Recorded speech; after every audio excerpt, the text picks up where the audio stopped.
Poor Dion. I want you to stay with all my heart. Perhaps we shall meet again. After the war. If we are still alive. Oh, don't say such things. Armand. Dion.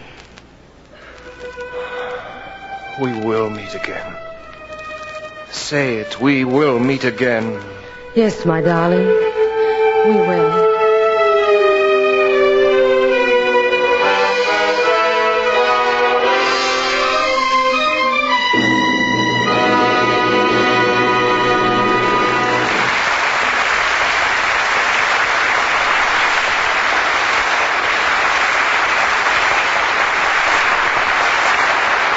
From Studio One, radio-celebrated playhouse of dramatic entertainment, you are hearing Miss Marlene Dietrich, starring in Arabesque, a version for listening by Vincent McConnor, based on the Jeffrey Household novel.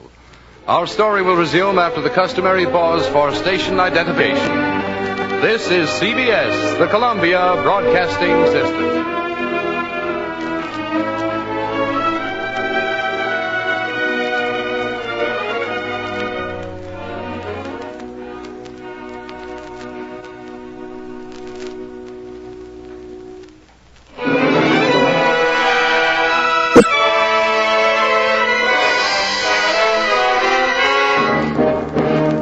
From Studio One, we continue tonight's full-hour dramatic entertainment.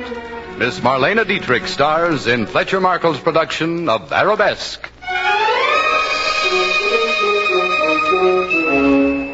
I had not relished ordering Armand Hearn to leave Beirut. Unfortunately, my superiors gave me no alternative. They had no way of knowing that I had fallen in love with this curious girl whom everyone suspected of being a spy. For the next 24 hours, I found it impossible to settle down to my regular duties. My only thought was Armand Hearn, a stranger in the strange city of Cairo. Cairo gave me no welcome that summer of 1941. The city was white hot beneath a copper sun. I hired a taxi at the railroad station and drove from hotel to hotel. But every place I went, I was given the same answer. Please? Yes, madame? I would like a small suite. Sorry, madame. Then a room. We have no vacancies at the moment. Where can I go? I've already tried to get in 5 other hotels. Cairo is crowded. There are no rooms. Is there a telephone I could use? Certainly, madame. There is a public phone in the corridor. You're too kind.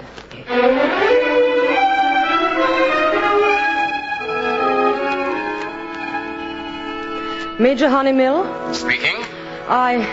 I'm a friend of Sergeant Prale's in Beirut. Friend of Dean's? Well, how is the old chap? Quite well when I left him in Beirut yesterday. He told me to phone you if I needed help. Oh, good old Dean. I've been in Cairo less than an hour, and I do need help. A beautiful woman in distress. Why do you think that I'm beautiful? With a voice like that, dear lady, you must be ravishing. How can I help you? I've been to half a dozen hotels, but I can't find a room. Where are you now? A wretched place called the Hotel Globe. Oh, stay right there. I'll send a staff car for you. You know of somewhere I can stay? Of course. I have a friend with a tremendous apartment. You can live there as long as you wish. But, Major... Don't make a move until my car picks you up. Cheerio.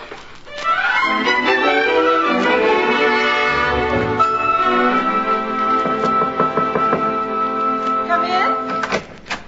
Come in, Toots. I'm just dressing. It's me, Armand Hearn. Who? Didn't Major Honeymill telephone? Oh, Toots never phones. He's impossible. Well, hello. I'm Armand Hearn. And I'm Harry Laxeter. Have you come to stay with me? Well, yes. That's lovely. Put your bags down and make me a drink while I finish dressing. Are you any good at a martini? I make a fine martini. Well, you'll find the things in the cupboard.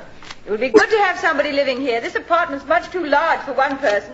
I keep telling Toots that I don't need such a huge place. How long have you known Toots? I only phoned him this morning. I've never actually met him. Maiden in distress, is that it? In a way. Isn't Toots delicious? What do you mean?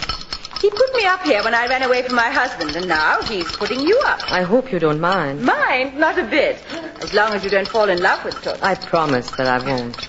We'll see. You'll understand when you meet him. Toots is an angel. He's an old friend of my brother's. He seems to be everybody's friend. Yes, I suppose he is. Well, now, let's try those martinis. We'll drink to Toots. We will, indeed.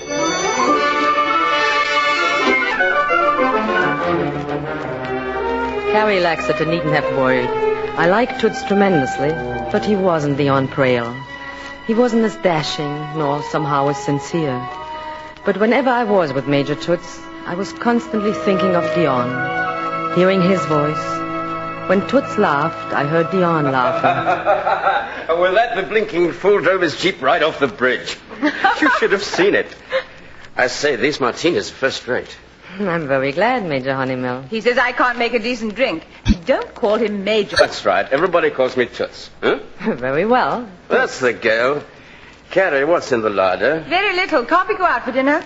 I was hoping we might all eat in. Oh, but I'm such a rotten cook. Why not let me see what's in the icebox? I'm an excellent cook. You? I thought you were so... Helpless? Dew and rose petals in the dusk. Why, Major. I beg your pardon. Toots? Armand, you're a dangerous woman. Don't worry. I've promised I wouldn't fall in love with him, and I won't. Well, now, look here, after You never all... called me dew and rose petals in the dusk. Didn't I, darling? No, you never did. And if I didn't like Armand so much, I'd probably shoot you. You be a good girl and answer that telephone. Well, if it's a message for you to come back to headquarters... Won't be for me. I'm going to tell them that I haven't seen you all evening. Yes? Who? Oh, yes. Just a moment. Armand, it's for you. But nobody knows I'm here. I've told no one. Who could it be? It's a man. Here, talk to him and find out. Thanks. Yes? This is Armand Ern. Who? How did you find I was here? Oh. Yes, I could see you later. Where? Yes. I'll be there.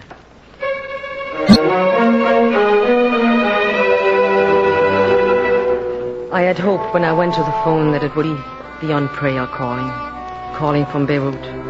Instead, it was the voice of the man who had started the entire chain of events which brought me to Egypt. He was in Cairo and he wanted to see me. But I wanted to see Dion Prale, not David Nackmius.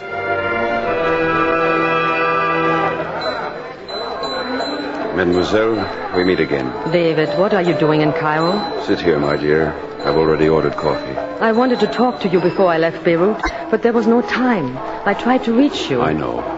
David, you must help me to clear myself. The British authorities have blacklisted me because of what I did. You must tell them that I was acting for you. I'm afraid that's quite impossible. What happened to those guns? The British say they never got them. They were collected by soldiers in British uniforms. Then what is all the fuss about? The uniforms were British, but the soldiers were not. What were they then?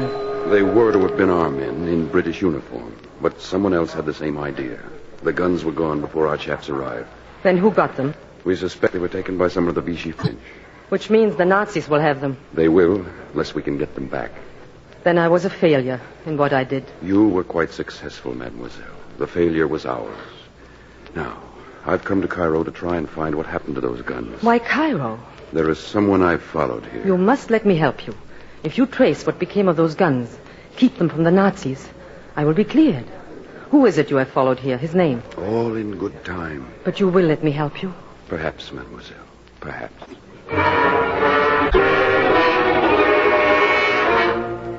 If I cleared myself, I would then be able to return to Beirut, to Dion Prale. But I was frightened once again. Could I believe David Nackmius? Or was this some trick? There was no one I could ask for advice. No one in Cairo I could trust, like Dion Prale. I received a detailed report on Armand's meeting with David Nackmius. My superiors were curious as to what was happening in Cairo. Armand was under constant surveillance. Our men were ordered to check on everyone she met, including the English girl with whom she was staying, Carrie Laxeter.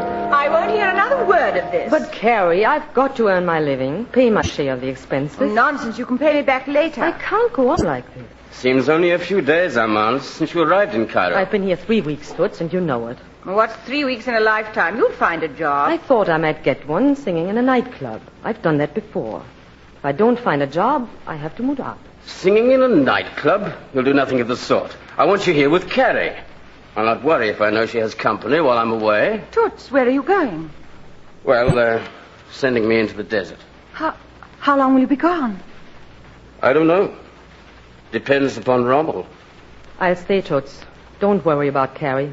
I'll be with her until you come back. Well, then, I won't have to worry. When are you leaving? Tonight. So soon? This means that the war is moving closer. Toots, have you heard anything from Sergeant Preyle? Dear, not a word since your arrival. I certainly thought he'd write and ask about you. I wonder if he'll be sent into the desert, too. Very likely. There's going to be quite a push. I hope he'll be safe. Sergeant Dion Preyle.